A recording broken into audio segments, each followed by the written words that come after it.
जय जगन्नाथ रुद्राक्ष study point को आपको स्वागत जनाऊँगी। आज नूतन भिडियो आम एक नूतन विषय वस्तु आलोचना करने को जाऊँगी। से विषय वस्तुटीर नाम है विकासोन्मुखी कार्य। शिक्षण और विकासोन्मुखी कार्य विकास आसुवा बाधा पिलांक विकास रे सहायता। परीक्षा ओटीटी परीक्षा गोटे प्रश्न पचार दिए जे एमानक मध्य केउंटी एई पर्यायर आद्य बाल्यावस्था हो बाल्यावस्था हो परवर्ती जो आमर परवर्ती बाल्यावस्था व प्राक कैशोरावस्था एक विकासोन्मुखी कार्य अटे। तो सर्वप्रथम बुझा ये विकासोन्मुखी कार्य कौन। तेज आसतु आरंभ करवा। विकासोन्मुखी कार्य हेउछि आपण समस्ते जानिछंती आमर डेभलपमेंट जहाँ को विकास बोली कहा जाए से विभिन्न स्टेज देकी जाए। आपण पियाजी चारिटी स्तर कथा कहतु बा विकासर विभिन्न पर्याय कथा कहतु। प्रथमे कौन आसे शैशवावस्था 0 ରୁ 2 वर्ष पर्यंत बा 3 वर्ष पर्यंत। तापरे कौन आसे 2 बा 3 वर्ष रु 6 ରୁ 7 वर्ष पर्यंत आद्य बाल्यावस्था। 6-7 वर्ष रु 10-12 वर्ष पर्यंत परवर्ती बाल्यावस्था। तापरे 10-12 वर्ष रु 13 वर्ष पर्यंत प्राक कैशोरावस्था। तापर 13 ରୁ 19 वर्ष पर्यंत साधारणतः आमर कैशोरावस्था बोली कह जाई थाए। विभिन्न पर्यायर आम विभिन्न कार्य करथांती बुझी।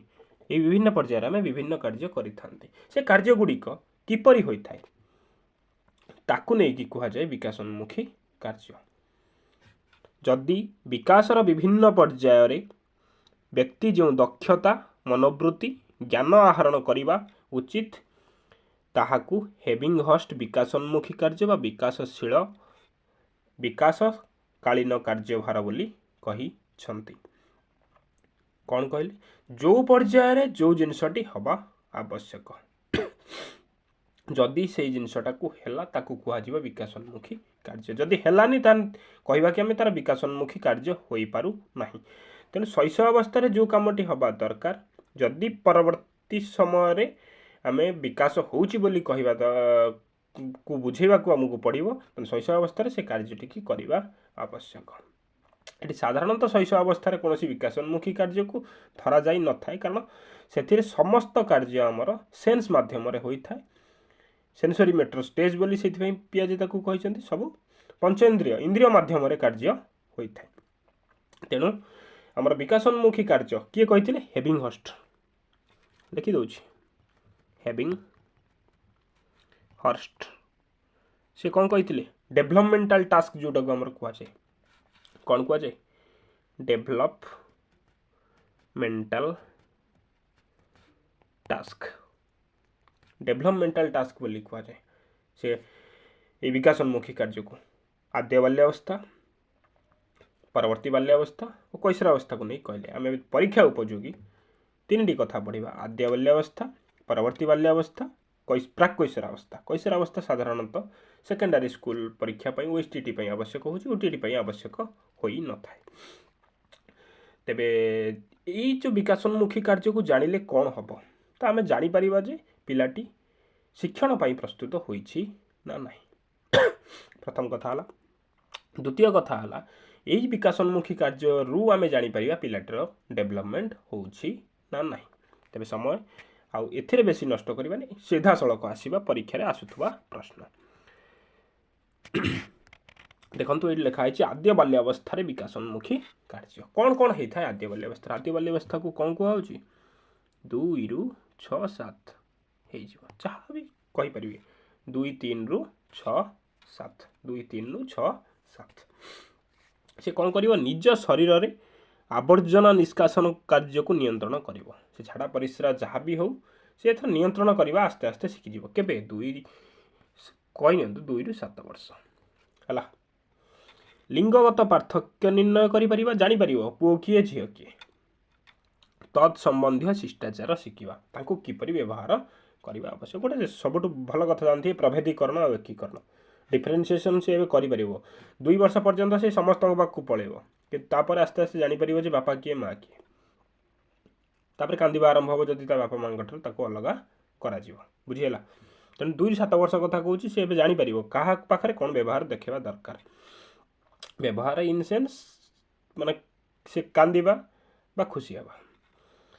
पठन पर प्रस्तुत हवा ये पाठ पढ़ा प्रस्तुत हो पाठ पढ़ी जाऊनी भलसे पाठ पढ़ा प्रस्तुत हो भूल ठीक मध्य पार्थक्य निर्णय करवा और सचेतन हेबा एबे से जानी परिवो को कामटा कले मते पनिशमेंट मिलुची को कामटा कले अन्य माने खुशी होचन से जो कामटा कले ताकू दंड सॉरी दंड मिलुची जानी परिवो एटा भूल जो काम को कले अन्य माने खुशी होचन जानी परिवो एटा ठीक एटा कोडरे होची आद्य बाल्यावस्था रे बाल्यावस्था को 2 भाग रे विभक्त करा है आद्य बाल्यावस्था और परवर्ती बाल्यावस्था ये आद्य बाल्यावस्था रे होची परवर्ती जीवा में प्रांत बाल्यावस्था बा परवर्ती बाल्यावस्था जोटा को हमें कुआ जाए एटा केते होची 7 ରୁ 12 धरिकी चलतु बुझीगला किसी जगह 10 भी अच्छी साधारण क्रीड़ा पाई आवश्यक शारीरिक कौशल हासिल ए कौन हो जाए आप जो शारीरिक विकास कथा देखिए हाड़ गोड़ मजबूत होता है फेज रे माने दौड़ा दौड़ी gross motor skill fine motor skill आस्ते आस्ते डेभलप होता है ये तेणु से शारीरिक कौशल हासिल करता है क्रीड़ा जड़े वर्धिष्णु प्राणी भाव निज प्रति अनुकूल मनोभाव रखी है से आगु उपरक उपरक बढ़ुची ना बयस सी निजे बड़ हो सी निजे जापर मोर गोटे भैल्यू अच्छी बोली निजे प्रति गोटे पॉजिटिव माइंडसेट तार आसो समवयस्क मान मिलामिशा अनुभूति संग्रह सांग मान सहित यहाँ कौन कहुए ये जो 7 ରୁ 12 वर्षटा को कहुए गैंग एज बोली गैंग एज बोली कहुए यही जो 7 ରୁ 12 वर्ष भितर जी जो फ्रेंडशिपटा तैयारी हुए ना जदि रहीगला ना सब लंग लास्टिंग फ्रेंडशिप होता है तो लंग लास्टिंग फ्रेंडशिप 7 ରୁ 12 वर्ष होता है लिंग भित्तिक उपयुक्त सामाजिक कार्य आरंभ समस्त जानते तो पूर्व से लिंगगत पार्थक्य जानूला किए पुओ किए झील एवं से पुओ झील कम जहाँ से अनुसार करेंगे पठन लिखन हिसाब कर कौशल मौलिक कौशल हासिल करेंगे से प्रस्तुत होते ये लिखाई प्रस्तुत होते किंतु ये कौशल हासिल करें दैनंदिन जीवन आवश्यक धारणा कौन कौन कम कराऊँ डेली लाइफ रे से कले परवर्ती कथा को जदि जीवा समचेतना नैतिक बोध नैतिकता बोध मूल्यबोध विकसित हेबा तार सब विभिन्न प्रकार एथिक्स लॉजिक ये सब जिनस आसीबो डेवलपमेंट हम तार वैल्यू आसीबो अन्य मानक प्रति किसी गोटे भावना तार आसीबो जे कोटा ठीक कोटा भूल माने किपरि व्यवहार करबा दरकार कहा मन रे कष्ट न दवा दरकार कहा को सांत्वना दवा दरकार यही सब जिनसरा से आस्ते आस्ते ये शिखिबा समचेतनता जदि अन्य माने दुखी होउछन्ती से हसीबनी हटी से दुखी हम जदि अन्य माने खुशी होउछन्ती से खुशी हम सेटा समचेतनता बोली कहा जाए नैतिकता बोध तो मोराल डेवलपमेंट साधारणतः आसी जाए मूल्यबोध तार वैल्यू कहार वैल्यू कौन सी आस्ते आस्ते जानी सामाजिक गोष्ठी अनुष्ठान प्रति उपयुक्त मनोभाव विकास घटाइबा एबे धीरे धीरे सी समाज आड़ को निजर गोटे मनोभाव पोषण करिवो व्यक्ति स्वाधीनता हासिल एबे सी लगे कि मु फ्रीडम दरकार मते सब कम मु आस्ते आस्ते करें अन्य सहायता न नहीं भी सी किसी काम करें ये थिला प्रांत बाल्यावस्था परवर्ती बाल्यावस्था जोटा कहुए या पर आसो प्राक कैशोर अवस्था प्राक कैशोर अवस्था कौन आसुची कैशोर अवस्थार विकासोन्मुखी कार्यगुड़िक प्राक कैशोर अवस्था आरंभ होता है जदि सी 10 ରୁ 12 थिला ये 10-12 ରୁ साधारणतः 13 वर्ष 2-3 वर्ष 2 वर्ष भीतर मैक्सिमम रही है 12-13 वर्ष आरंभ होमर कौन कैशोर अवस्था कही समस्त विकास सामान नुहे कहार आगे हो कहार परवर्ती समय हम एणु कैशोर अवस्था उद्दिष्ट विकासोन्मुखी कार्यगुड़िक मध्य केतोटी प्राक कैशोर अवस्था विकासोन्मुखी कार्य रूपे ग्रहण करे तेणु किसी कैशोर अवस्था जोड़ा हो प्राक कैशोर अवस्था बोली धरी नि जाए ए कौन हो उभय लिंगर समवयस्क मान नूतन और परिपक्व संपर्क स्थापन करवा से संपर्क स्थापन करने को चाहते जी आवश्यक परिपक्व मान जी आवश्यक अति मिलामिशा जो हो जाऊला छोट छुआ बेले आस्ते आस्ते जी आवश्यक से करवा पुरुष और नारी सुलभ सामाजिक दायित्व कार्य संपादन करवा बुझी होतापर आउ कौन रहा आ 3-4टा जिनस रही निज शरीर रूप को ग्रहण करवा फलप्रद भाव व्यवहार करवा सबुठ इम्पोर्टाट जिनस एवं तांकर धारणा पलि आसता जे मु केमिति मु देखा केमिति अन्य मान सहित तुलना करने आरंभ हो जाए। गोटे मजादार कथा आपको कहूँ साधारणतः 10-11 वर्ष कि मैक्सिमम 12 वर्षर छुआ जो निजक मिरर रे देखती ना